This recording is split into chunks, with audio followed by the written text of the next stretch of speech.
नाशिक काल, आज आणि उद्या या चर्चेच्या शृंखलेमध्ये आज आपण बोलतोय ते नाशिकच्या वाईनबाबत. भारताचं वाईन कॅपिटल असलेलं नाशिक हा जिल्हा, खूप साऱ्या वायनरीज इथे आहेत.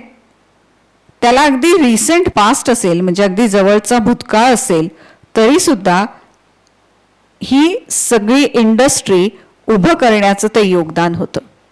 आज कुठेतरी ती इंडस्ट्री स्थिरावली आहे आणि भविष्यात ही सगळी मंडळी कूच करू पाहत आहेत.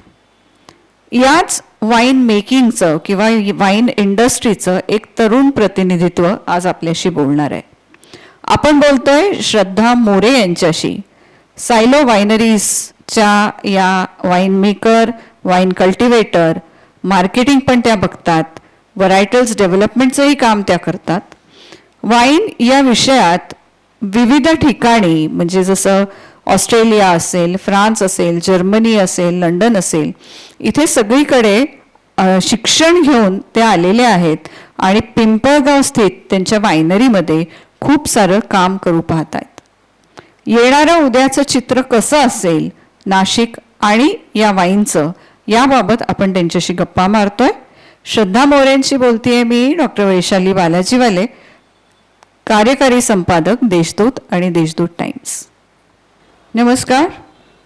नाशिक काल, आज आणि उद्या यामध्ये आपण भेटतो तरुण उद्योजिका श्रद्धा मोरे यांना. श्रद्धा खूप एक वेगळ्या क्षेत्रामध्ये काम करतायत. कुटुंबाची जरी पार्श्वभूमी या उद्योगाला असली तरीसुद्धा त्यांनी स्वतःचा ठसा त्या उद्योगात निश्चितच उमटवलेला आहे. श्रद्धा, स्वागत आहे तुमचं देशदूतच्या या चर्चेच्या शृंखलेमध्ये. Thank you so much.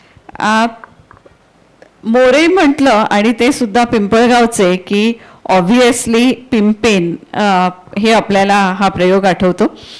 श्रोत्यांनाही आठवत असेल की वाईन नाशिकची, पण त्याच्या आधीसुद्धा एक प्रयोग झाला होता शॅम्पेन बनवण्याचा, आणि त्या शॅम्पेनला नाशिकची पिंपळगावमध्ये बनवलेली शॅम्पेन म्हणून त्याचं नाव पिंपेन दिलं गेलं. बराच गाजला हा प्रयोग आणि कालांतराने मात्र थोडासा कमी पडला किंवा बंद झाला. काही त्याची खूप कारणं होती, पण नंतर याच पिंपेननी नाशिकला वाईनची दिशा दाखवली आणि आज आपण बघतोय की नाशिक हे देशाचं वाईन कॅपिटल म्हणून कार्यरत आहे. तर अशा क्षेत्रात की जे नाशिकमध्ये वाईनचं एवढं मोठं सगळं कार्यभाग आहे, अशा क्षेत्रामध्ये तुम्ही काम करताय. तुम्ही या एकंदरीत वाईन आणि ग्रेप्स, वायनरीज, पिंपेनचा असलेला सगळा इतिहास याच्यामध्ये वाढलात.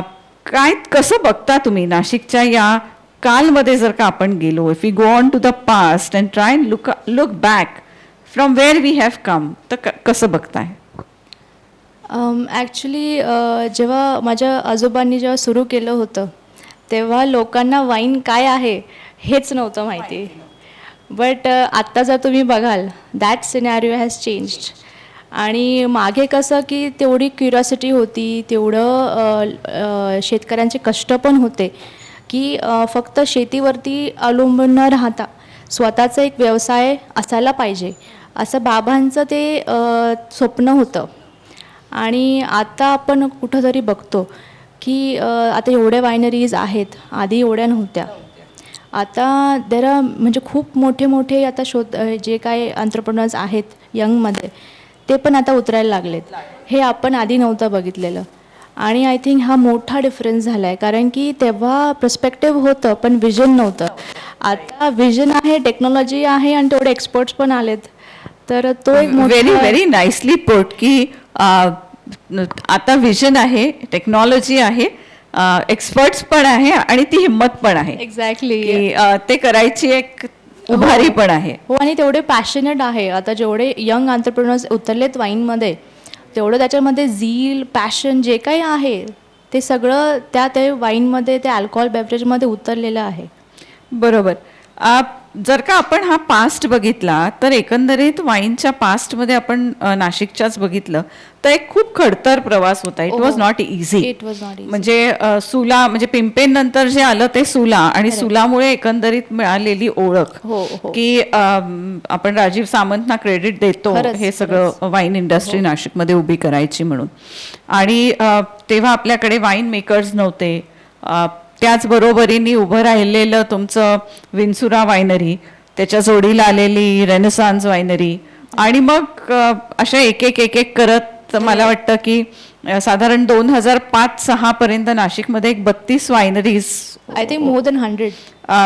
I think there were about The small आहेत स्मॉल ते. वन्स. आणि मग नंतर त्यांच्या फुटस्टेप्स मध्ये राहून 101 वायनरीज झाल्या आणि मग ते नाशिकमध्ये वाईन पार्क सुद्धा विंचूरला झालं. अर्थात तेव्हा हा सगळा प्रवास अगदीच सोपा नव्हता, कारण की एक तर वाईन मेकिंग हे नवीन होतं. वाईन मेकर्स आपल्याला साऊथ आफ्रिकेमधनं, फ्रान्समधनं, काही अमेरिकेमधनं हे बोलवायला लागायचे आणि त्यांच्या मदतीने आपण वाईन बनवत होतो. कालांतराने आपल्याकडे वाईन बनवण्याचं शिक्षण सुद्धा सुरू झालं या सगळ्या उद्योगामुळे आणि आपले स्वतःचे वाईन मेकर्स पण यायला लागले. बरोबर. आणि जसं तुम्ही म्हणताय की तरुण पिढी आली की जी खूप सारं झील घेऊन आली, खूप सारं नाविन्य घेऊन आली आणि वाईन मेकिंगचं आणि वाईन इंडस्ट्रीचं चित्र आणखीन पालटलं. सुरुवातीच्या काळात मला आठवतंय श्रद्धा की कदाचित तुम्ही you were still studying at that time की वाईन मार्केटिंगमध्ये खूप सारे चॅलेंजेस होते. हो. की taxation state to state taxes वेगळे होते आणि खूप सारं एक्सपोर्टिंगला बरेचसे प्रॉब्लेम्स होते. इम्पोर्टेड वाईन्सनी अजूनही मार्केट कॅप्चर केलेलं होतं. त्याच्यामुळे इंडियन ब्रँड्सला कुठेतरी पाय राहून उभं राहणं हे खूप चॅलेंज होतं. त्यामुळे मला आठवतंय की जर का आपण पास्ट वाईनचा बघितला तर एकंदरीत भरपूर चॅलेंजेस असलेलाच हा पास्ट आपल्याला दिसतो. पण त्यावेळचे मग राजीव सामंत असो किंवा खडांगळे असो किंवा आपले वडील असो, आजोबांपासून तुमच्या घरातनं मोरे घराण्यातले बाकीचे जे सगळे असो, होळकर असो, यतीन पाटील असो, या सगळ्या लोकांनी वाईनला एक कुठेतरी स्थिरता दिली आणि आज हे क्षेत्र आपल्याला समोर आलेलं दिसतंय. Now we come to the आज ऑफ दॅट वाईन की जिथे तुमच्यासारखी सगळी तरुण पिढी दिसते. तुम्हाला मागचं जे लर्निंग होतं मागच्या पिढीचं आणि आत्ता तुम्ही जे बघताय याच्यातला काय फरक जाणवतो? ॲक्च्युली मागच्या याच्यामध्ये लोकांकडे फक्त ड्रीम होतं, पण आत्ता काय झालं आहे की आता माझ्या बाबतीमध्ये वेन आय रिअलाइज की ठीक आहे आता मला वाईनमध्ये यायचं आहे, तर ते शिक्षण खूप मोठं इम्पॉर्टंट होतं. बिकॉज कसं आहे की तुम्ही कन्सल्टंट एवढे हायर नाही करू शकत आणि if you really want to get in to the wine industry तुम्हाला ती स्किल आलं पाहिजे, ते एक्सपर्टीज पाहिजे आणि हे इंडियामध्ये मला थोडंसं कमतरता वाटत होती म्हणून मी बाहेर शिक्षण करायला गेले. आणि मग त्याच्यानंतर मग जे काय डिफरन्स आला की इंडियन जे आहेत म्हणजे वर्किंग एथिक्स आहे वायनरीमध्ये ते कसं इम्प्रूव्ह करायचं हे मी तिथून शिकून आले. हो. कुठे कुठे याचं शिक्षण घेतलं तुम्ही? मी आता म्हणजे गरवारेमधून मी BSc बायोटेक केलं. त्याच्यानंतर मी UKला गेले. प्लम्प्टन कॉलेजमधून मी 2 इयर्सचं foundation degree in wine production केलं. सो त्याच्यानंतर मग मी इरास्मस मुंडसचा एक प्रोग्राम आहे Vinifera Euro master in viticulture and oenology, ते मी फ्रान्समध्ये फर्स्ट इयर केलं मॉम्पेलियर सुपाग्रोमध्ये आणि त्याच्यानंतर सेकंड इयर गायझनहाईममध्ये सेकंड इयर माझं केलं अँड देन जर्मनीला आणि मग ऑस्ट्रेलियामध्ये माझं थिसिस झालं. हो. म्हणजे जी काय म्हणून वाईन सेंटर्स आहेत त्या सगळ्या ठिकाणी तुम्ही त्याचं शिक्षण घेतलं आणि ते सगळं ज्ञान घेऊन तुम्ही परत आलात. आल्यानंतर जसं तुम्ही म्हणालात की there was a very raw culture of wine making आणि तुम्ही खूप पॉलिश्ड एज्युकेशन घेऊन आलेला आहात. काय was there any struggle to change that? Yes, yes, a big time. A big yes. Because the working style इथली खूप वेगळी आहे आणि बाहेरची खूप वेगळी आहे. So to get into that Indian mentality or the working style मला 1 वर्ष गेलं टू बी ऑनेस्ट. कारण की कसं की बागेमधले काम वेगळे, तुमचं बागेमधले प्रुनिंग स्टाईल वेगळी आहे, तुमची विटिकल्चरची प्रॅक्टिसेस वेगळी आहे, म्हणजे पोलर अपार्ट्स आहेत ते. बर. आणि कसं झालं की मग तेव्हा माझं नॉलेज याच्यामध्ये आलं, पणाला लागलं की ठीक आहे तुला कूल क्लायमेटचं येतं पण हॉट क्लायमेटचं कसं करणार. So it was just like की I had to adjust my knowledge and use that in a very proper way की मग इकडे पण ते लागू होईल. प्रॅक्टिकॅलिटी माझी जास्त आली आणि ते नॉलेजचं थोडं माझं भर होता म्हणून ते शक्य झालं. बरोबर. नाहीतर इथं येऊन मी स्टंबल झाले असते. बरोबर. तर I think that was a very fortunate. ठीक आहे 1 इयरचं मला थोडंसं शिकायला भेटलं. माझे वडील पण होते माझ्याबरोबर सगळं शिकवायला, सगळं दाखवायला. I think with that I learn की how the Indian winery works, the Indian viticulture works. आणि now I have been putting my own inputs ते इम्प्रूव्ह करायला जे काय आहे. आजचा वाईन सिनारिओ कसा दिसतोय तुम्हाला नाशिक मधला? आजचा wine it's the thing is की आता इतकं ग्रोईंग आहे, म्हणजे I think we are going to the top of the peak in that wine segment in the sense of the production.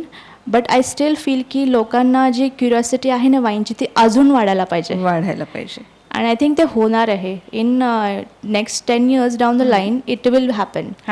Yeah, but it's growing very gradually, and I think it's good because ते जर लवकर झालं असतं तर लवकर खाली येतं. Right. So it's better is going gradually, म्हणजे ऑर्गॅनिक ग्रोथ झाली की सस्टेनेबल राहतं. बरोबर. आणि कसं आहे ना की वाईनची जी उत्सुकता आहे ते लोकांच्या याच्यामध्ये इतकी वाढती दिसते कारण की आमचं डिमांडच एवढं आहे की त्याच्यामुळून आपल्याला लगेच कळतं की वाईनचे कन्झ्युमर्स वाढले आहेत, त्यांचं ड्रिंकिंग हॅबिट्स चेंज होत आहेत, ते गोईंग फ्रॉम हार्ड लिकर टू सॉफ्ट.